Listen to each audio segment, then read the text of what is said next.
Cruz Maltinas, começando o segundo programa no Calor da Emoção.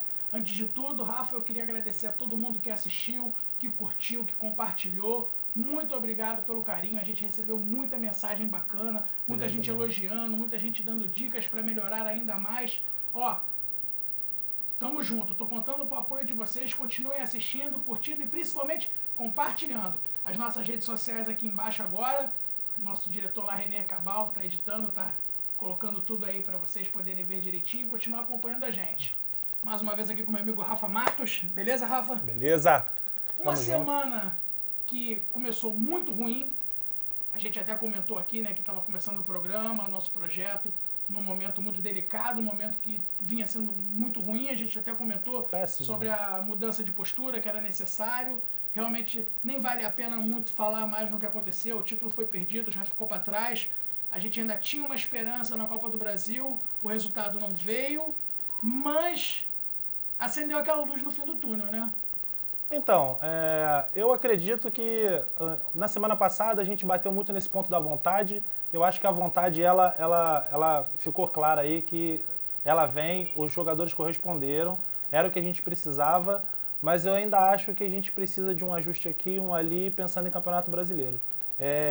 Apesar da gente ter ontem tido um bom jogo contra o Santos, eu acho que o Santos não quis jogar, então não que seja demérito do Vasco, de forma alguma, jogamos bem, criamos oportunidades, mas eu acho que o Santos veio muito confortável na vantagem, acabou tomando um susto pelo perfil do jogo, bateu um pouco de desespero no segundo tempo, isso também ajudou com que nós tivéssemos oportunidades, acabou que eles tiveram muitos contra-ataques também, então o jogo foi um pouco diferente do que é o normal.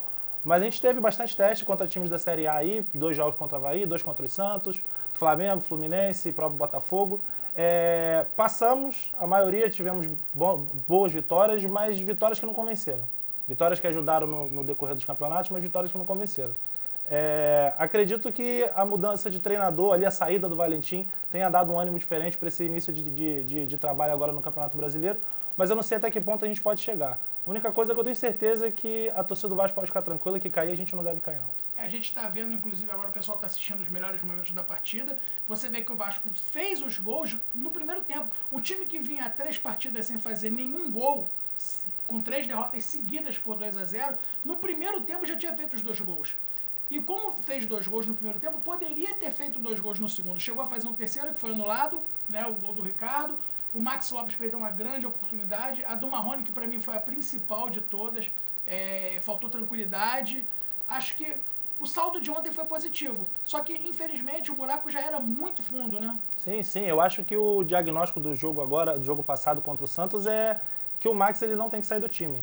O Thiago é um bom jogador, ele tem futuro, é prata da casa, ele cheira gol, mas eu acho que ele é engolido pelos zagueiros. Assim. Eu acho que o esquema de jogo do Vasco ele favorece a um pivô, que é o que o Max faz muito bem, até pelo corpo, apesar de ter alguns problemas com o Max em relação a essa bola escorada de cabeça, que eu acho que ele não se esforça, não participa, ele vai muito no corpo, mas quando ele está de costas e consegue fazer a proteção, dá um desafogo para o time chegar, os caras que jogam na ponta encostar, fazer uma tabela, então dá opção para o time.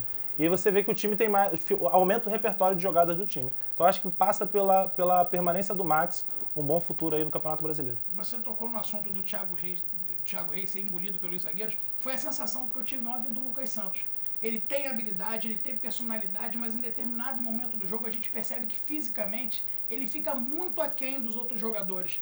Então eu acho que essa entrada desses mais jovens passa por isso, por experiência não só de personalidade, mas também por experiência física, experiência corporal. Não, desculpa, só te cortando, essa questão do Lucas Santos, eu acho que é exatamente isso.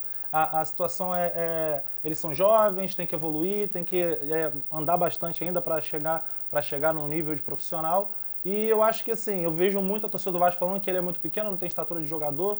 Tudo bem, o Madison passou pelo Vasco, não é parâmetro, hoje ele não tem uma carreira de destaque no cenário nacional, muito menos internacional, mas o Soteldo, se eu não me engano, que jogou contra a gente ontem, é menor que ele, é profissional, jogou no primeiro jogo, ele acabou com o jogo, jogou muito bem, então eu acho que a estatura não é o problema, eu acho que passa muito pela idade, pela maturação, pelo físico, porque apesar dele já ter porte de jogador de futebol, mas a preparação física de um profissional para um jogador de base é completamente diferente. Então, assim, os piques que eles dão toda hora, o jogo é muito mais intenso no profissional, e isso já é claramente conversado em diversas mesas de futebol.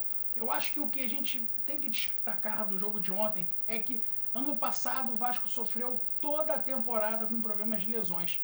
E pela segunda ou terceira vez na temporada, o treinador é obrigado a fazer 2 mudanças ainda no primeiro tempo. Isso não parece, mas influencia o restante do jogo inteiro. Porque no final falta perna, não tem. E você não pode queimar logo a substituição pensando em desgaste, em melhorar o desempenho físico, porque você pode ter uma expulsão, pode ter uma contusão, e aí como é que você fica? Ontem era claro que desde o início do segundo tempo, o time deu muito no primeiro tempo, viu que dava, correu muito atrás no segundo, e desde o início do segundo tempo a gente viu que estava faltando perna. Mas eu acho que o Valadares ele fez bem, ele segurou, porque assim, se a gente tem mais um jogador com problema de lesão, ele não conhece o elenco, ele não está ali do sub-20, não sabe quem está bem, quem está mal. Se ele perde mais um por lesão, a gente joga com um a menos. Olha, eu até concordo que ele não errou 100%, mas eu acho que ele segurou muito. Sim, eu acho que sim. ele deveria ter feito ali na casa dos 28, dos 30, ele já deveria ter trocado. Não, concordo. Mas apesar disso, eu acho que ele teve uma boa estreia, não inventou muito, acho que fez o que a gente, a maioria da torcida, na verdade, desejava, que era o Max de referência, saída do Bruno César, no caso, como não tem o Galhardo, a substituição natural seria o Lucas Santos. Então acho que assim, o time não inventou nos volantes, né, que o pessoal implica muito com o Bruno Silva, o William Maranhão, eu também sou um dos que implicam bastante, acho que não tem condições de jogar no Vasco. Então, assim, a dupla de volantes foi meio ataque. Eu acho que ele fez o feijão com arroz para garantir o jogo. E eu acho que esse é o time que a gente tem que continuar jogando. Eu também acho que ele passou no teste. Acho, inclusive, que merece um pouco mais de chance. Eu não digo ser efetivado, mas depois da vitória, a torcida do Vasco, nas redes sociais, o comentário é a permanência ou não do Valadares. Eu acho que não é efetivado, mas eu acho que o clube tem até mais tranquilidade para poder procurar um novo treinador, se é que será necessário. Eu acho que ele precisa de mais um tempinho. Vamos deixar ele trabalhar com calma. O que você pensa sobre Marcos Valadares? Merece ser o treinador ou não? Então, eu acho que o Marcos Valadares, ele merece sim. Não merece, não estou falando por mérito, Copa São Paulo, pelo jogo de ontem. Eu falo mais porque a gente no último programa estava debatendo aqui. O Vasco não entregava muito por conta do treinador. Os jogadores não queriam jogar. Então eu acho que o nosso fim de temporada agora ele passa mais por isso. Se os jogadores querem dar uma resposta, se eles respeitam o treinador, se eles quiserem, a gente vai entregar até o final do ano. Então assim, eu particularmente acho que não vale R$1 milhão o Jesus lá, o português. Bem, Campeonato Carioca, Copa do Brasil, isso tudo faz parte do passado, agora tem que olhar para frente, focar no futuro e só nos resta o Campeonato Brasileiro e a sequência, ó, tá subindo aí na tela, é dolorida. O início do Campeonato do Vasco é forte. O que você faz de balanço para esses primeiros jogos, começando pelo Atlético Paranaense no domingo, lá na Arena da Baixada, que é um jogo muito ruim? Historicamente o Vasco tem dificuldade com os times do Paraná, principalmente Atlético Paranaense. Depois na sequência pega Corinthians, pega Santos novamente. Então assim, é uma sequência difícil, mas eu acho que é ali que a gente vai mostrar o que vai acontecer com a gente no campeonato. Então assim, empate fora de casa, vitória em casa. Time grande tem que pensar assim, acredito que é assim que a gente tem que seguir nesse início. Lamento o Vasco ter vendido o jogo contra o Corinthians para Manaus. Eu acho que tinha que ser em São Januário. Se você puxar no histórico, eu acho que a gente nem tem jogado mais Corinthians em São Januário. A gente vende todo ano do Brasileiro. E assim, jogo contra time grande, contra os 12 grandes, tem que ser em Maracanã ou São Januário. Os outros jogos a gente vê o que a gente pode fazer. Mas o fator torcida, o fator campo, o campo que eles estão acostumados a jogar, a gente não pode abrir mão disso. Não pode abrir mão disso, ainda mais no momento delicado que a gente vive. E a gente depois do Atlético Paranaense ainda pega o Atlético Mineiro. Vai ser osso duro. Rafa, tu curte fazer comparação, comparar jogador de uma época com outra época, o famoso quem foi melhor? Quem não gosta, né? Nostalgia é sempre bom, né? É a verdadeira resenha bom. de bar, né? Bom. E agora aqui no calor da emoção, a gente vai levantar o nosso quadro fazendo essa comparação gostosa. A gente foi para São Januário ontem e foi saber da torcida do Vasco. Quem é titular e quem é banco? Não vou nem dar dica, hein? Luizão ou Evair? 2 camisa 9, 2 matadores, 2 jogadores que fizeram história no Vasco. E quem vai decidir quem é titular é a torcida do Vascão. Sobe o VT. Evair, porque ele era muito mais técnico e jogou muito mais do que o Luizão. Eu escolheria o Evair porque ele é o matador de 97, o cara que serviu Edmundo. Cara, que dificuldade. Um me deu o Brasileiro de 97, que foi um dos melhores títulos da história do Vasco da Gama. E o outro, né, foi artilheiro, tinha vários jogos aqui e me deu o título mais importante da história do Vasco da Gama. Vou coçar a cabeça e vou dizer o porquê. Vou escolher o Luizão, né, que fez uma dupla maravilhosa com Pantera Donizete, vestiu a camisa na Libertadores e me deu o maior título da história do Vasco. Pô, o Evaí era mais craque. Luizão era matador, mas o Evaí sabia tratar bem a bola. E por quê?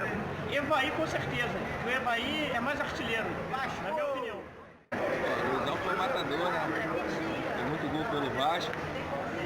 O Evaí foi campeão em 97, jogou bem pra caramba no meio campo, mas eu gosto mais do Luizão.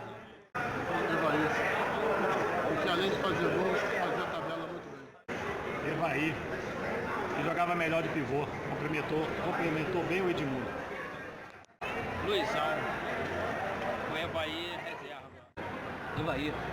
Pra mim jogava mais do que. Tinha mais futebol do que o Luizão. Cara, eu vou de Evaí. Matador, nato. Luizão. Só por causa da Libertadores. Luizão, Evaí? Evaí, mais inteligente. Por quê? Pô, cara, o Luizão. Com certeza é o Luizão. É o bate do atacante. É, Rafa, Evair, a torcida do Vasco escolheu Evair e botou o Luizão no banco. Tu concorda? Concordo. Acho que não me surpreende, não.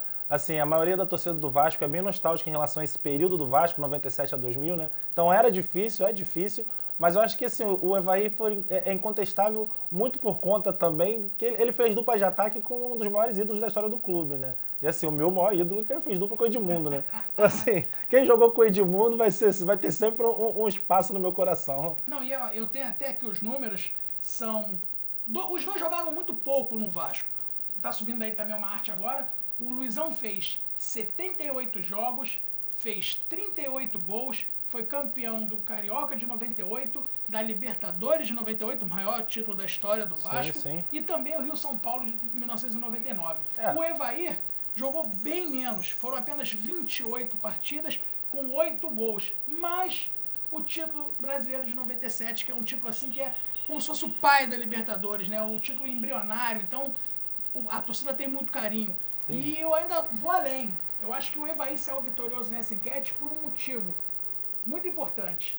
Ele jogou no Vasco, foi campeão, depois foi embora. O Luizão saiu do Vasco para ser campeão do mundo no Corinthians em cima do Vasco. Sim. O Luizão jogou nos 4 clubes de São Paulo, jogou no Botafogo, foi campeão pelo rival em cima da gente na Copa do Brasil. Então, mesmo ele tendo sido campeão da Libertadores, eu consigo entender que a torcida do Vasco prefere o Evair e eu também prefiro o Evair. Não, vamos ser justos também, o Luizão ele foi campeão da Libertadores e com participação ativa, assim. Era ele e Donizete nas finais lá contra o Barcelona, durante a campanha, assim, ele ajudou bastante, marcou história, assim, é o que você acabou de falar, ele voltou, ele saiu pro Corinthians, saiu sendo campeão em cima da gente, criou identificação fora, foi pro maior rival, enfim, o Evair. Rafa, para a gente fechar a reta final do programa, depois desse quadro gostoso, dessa enquete, vai ter mais enquete, vai ter mais quadro novo. Aguardem, vem muita coisa maneira aí no calor da emoção. Para a gente poder fechar o programa, Vasco Atlético Paranaense, primeira rodada do Brasileirão lá na Arena. Jogo difícil, mas acredito que 1-1 pra gente começar com o pé direito, sem muita pressão. Acho que começar com derrota é difícil, apesar de saber que é um time que historicamente a gente tem dificuldade lá. Acho que 1-1 tá de bom tamanho. Ainda mais vindo de uma vitória importante agora contra o Santos. Não veio a classificação, mas o time correspondeu. Acho que tá embalado aí pra gente conseguir pelo menos um pontinho fora. Eu aposto na vitória do Vasco, no famoso 1-0, jogo magrinho. E agora vamos ver também a opinião da galera do Vascão. Roda aí os palpites da galera. 1-0 Vasco. Palpite pro jogo. 1-0 rodada do Brasileirão, Vasco Atlético Paranaense fora. 1-1. 1-1. 1-1 Vasco, 1-0. Mesmo assim. 1-0 Vasco. Rafa, tamo junto. Tamo junto sempre. Segundo programa, agradecer demais a galera que tá vendo, que tá compartilhando. Semana que vem tem mais, a gente tá adorando fazer. Curtam, compartilhe, mostre pros amigos. Aqui é pra quem é Vascão. Aqui embaixo, ó, as redes sociais, tá? Tamo junto, firme e forte, o sentimento não para, não vai parar. Aqui é para quem acredita, é para quem é forte. O Vasco é para os fortes. O Vasco é o time da virada, é o time do amor. E o amor não para. Tamo junto. Saudações Cruz Maltinas. Grande abraço. Sempre Vasco.